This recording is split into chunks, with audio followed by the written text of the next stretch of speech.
नया लेसन शुरू करने वाले हैं जो है lesson 2 power supply. Last class में हम लोगों ने अपना फर्स्ट लेसन कंप्लीट किया था, उसका नाम था इंस्ट्रूमेंट्स। ठीक है, आज हम लोग शुरू करेंगे अपना नया lesson from paper 1 chapter 2 power supply. अब देखो, ये जो पावर सप्लाई लेसन है, ये शुरू करने के पहले हम लोग आज उसका इंट्रोडक्शन देखेंगे। ये लेसन का बहुत सारा बेसिक हम लोगों ने 11th क्लास में पढ़ लिया है। ठीक है, तो हम लोग थोड़ा सा उसको रिवाइज करेंगे इंट्रोडक्शन में, और बाद में हम लोग चैप्टर्स के टॉपिक्स को शुरू करेंगे। ठीक है, सबसे पहले देखो, ये जो पावर सप्लाई लेसन है, ये लेसन को 15% का वेटेज है बोर्ड एग्जाम में। ठीक है, अब 15% मतलब मैंने पहले ही बताया तुम लोगों को, परसेंट मतलब 100 में से। ठीक है, तो ये लेसन जो है तुम अच्छे से अगर प्रिपेयर करते हो तो तुम 7.5 मार्क्स के क्वेश्चन जो है सॉल्व कर सकते हो। मतलब 7.5 मार्क्स जो है मार्क्स के क्वेश्चन लेसन पे कंपलसरी पूछे जाएंगे। और जैसे मैंने पेपर पैटर्न तुम लोगों को बताया था, उसमें ऑप्शंस रहते हैं।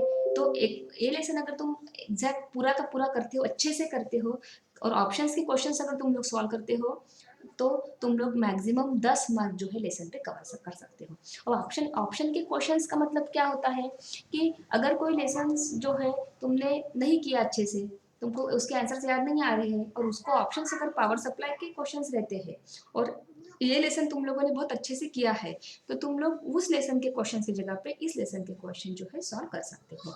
तो ऐसे तुम लोग मैक्सिमम 10 मार्क्स लेसन पे स्कोर कर सकते हो।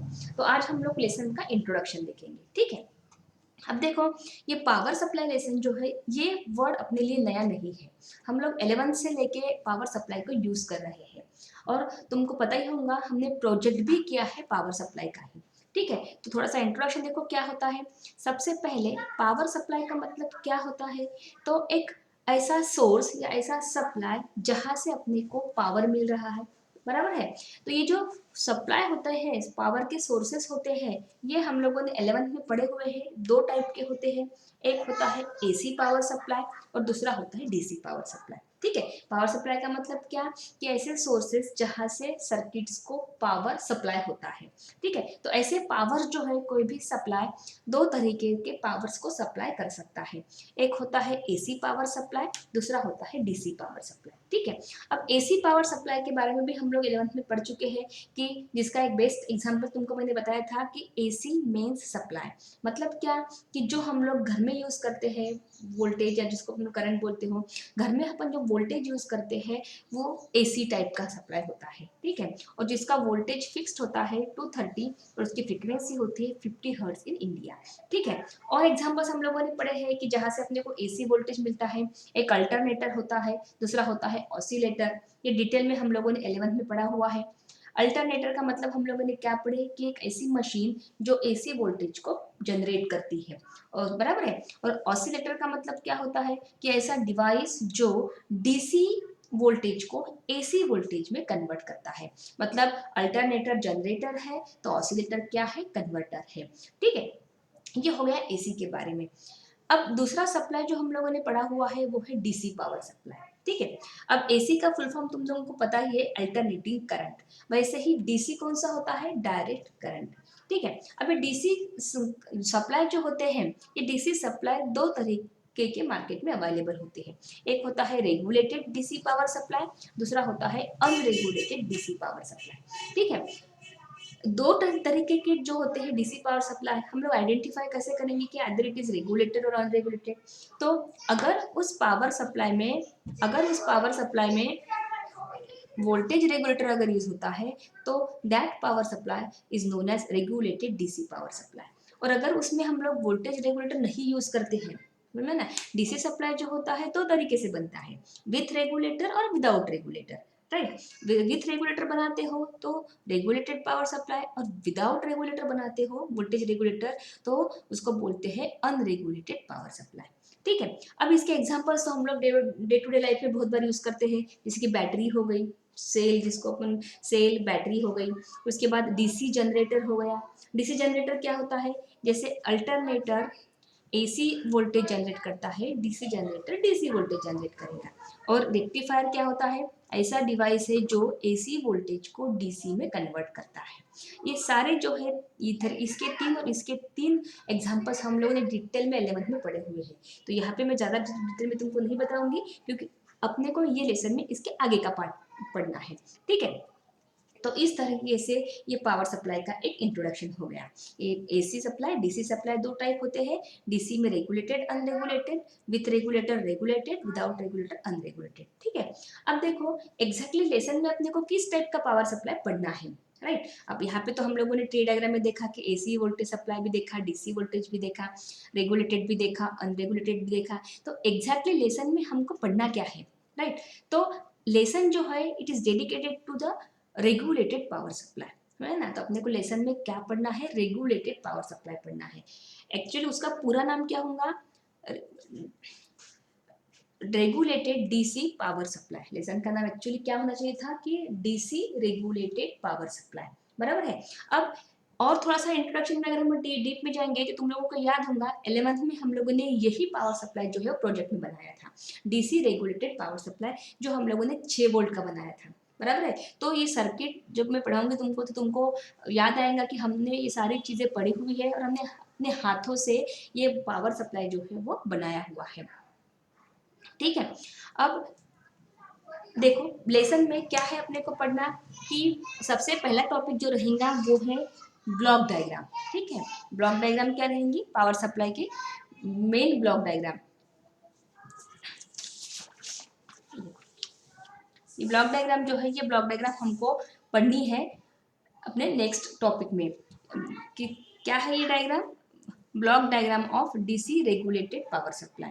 अब दोनों डायग्राम जो देखो, दोनों डायग्राम जो है ये पावर सप्लाई की ही है। दोनों में डिफरेंस क्या दिख रहा है हम लोगों को, तो फर्स्ट ऊपर की जो डायग्राम है circuit diagram of power supply, और नीचे की जो है वो है ब्लॉक डायग्राम।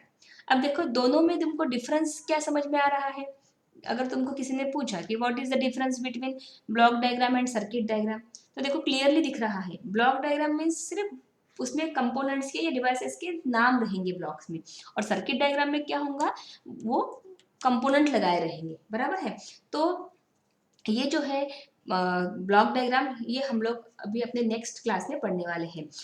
ये देखो यहाँ पे ब्लॉक डायग्राम में डिटेल में अपन नेक्स्ट क्लास में पढ़ेंगे। थोड़ा सा इंट्रोडक्शन में कर देती हूँ तुम्हारा तुम्हारा पावर सप्लाई का। यहाँ पे देखो कोई भी जब पावर सप्लाई बनता है तो वो पावर सप्लाई में मेन जो है जब हम बनाते हैं या अपन मार्केट से परचेस करते हैं तो उस पावर सप्लाई में ये 4 कंपोनेंट जो है वो मेन होते हैं, ट्रांसफार्मर, रेक्टिफायर, फिल्टर और वोल्टेज रेगुलेटर। ठीक है, ये 4 जो कंपोनेंट है ये 4 कंपोनेंट मिनिमम पावर सप्लाई में रहते हैं। उसमें भी चारों में से जैसे लास्ट में तुम लोगों को दिख रहा है voltage regulator. Voltage regulator is not an essential part of power supply. तुम लोग वोल्टेज रेगुलेटर लगा भी सकते हो, नहीं भी लगा सकते हो। अबे लगाने के एडवांटेज क्या है, नहीं लगाने के डिसएडवांटेजेस क्या है, वो हम लोग नेक्स्ट क्लास में पढ़ने वाले हैं, बराबर है। अब देखो अगर तुम वोल्टेज रेगुलेटर जैसे लगाते हो तो उसको वो रेगुलेटेड वोल्टेज बोलेंगे, रेगुलेटेड पावर सप्लाई बोलेंगे, नहीं लगाते हैं तो अनरेगुलेटेड पावर सप्लाई बोलेंगे, बराबर है। ठीक है, अब यहाँ देखो डायग्राम में किसी सीक्वेंस दिखाया गया है कि कोई भी पावर सप्लाई जो होता है उसमें एक ट्रांसफार्मर रहता है, एक रेक्टिफायर रहता है, एक फिल्टर रहता है, उसके बाद वोल्टेज रेगुलेटर रहता है। ये जो है वो सीक्वेंस में लगाए रहते हैं। ऐसा नहीं कि अपन डायग्राम ड्रॉ करेंगे तो पहले ट्रांसफार्मर लिखेंगे तो बाद में फिल्टर लिखेंगे बाद में रेक्टिफायर, ऐसा नहीं। ये सीक्वेंस रहता है कि ट्रांसफार्मर, रेक्टिफायर, फिल्टर और वोल्टेज रेगुलेटर। यहाँ पे हम लोगों ने सिर्फ ब्लॉक दिखाए गए हैं। यहाँ ऊपर के डायग्राम में देखो यही अपन ने कंपोनेंट के फॉर्म में दिखाया गया है। पहले अपन ने यहाँ पे ट्रांसफार्मर लगाया गया है, तो ये सभी को पता है, हम लोग 11th में डिटेल में पढ़ चुके हैं। स्टडी ऑफ कंपोनेंट नाम के लेसन में सारे कंपोनेंट की स्टडी हम लोगों ने की हुई है, देखे हुए भी हम लोगों ने। तो ये ट्रांसफार्मर जो है यह डायग्राम में देखो ये वाइंडिंग के फॉर्म में दिख रहा है, बराबर है। उसके बाद क्या है, रेक्टिफायर है। देखो D1 D2 जो है ये डायोड है जिससे रेक्टिफायर बनता है। उसके बाद फिल्टर है, ये सी मतलब क्या लगाया गया है, यहाँ पे कैपेसिटर लगाया गया है जो कि फिल्टर करके यूज़ करते हैं। उसके बाद वोल्टेज रेगुलेटर दिख रहा है, ये देखो आईसी दिख रही है, ये आईसी जो है वो as a voltage regulator use की जाती है। और ये लोड रजिस्टर हो गया, बराबर है।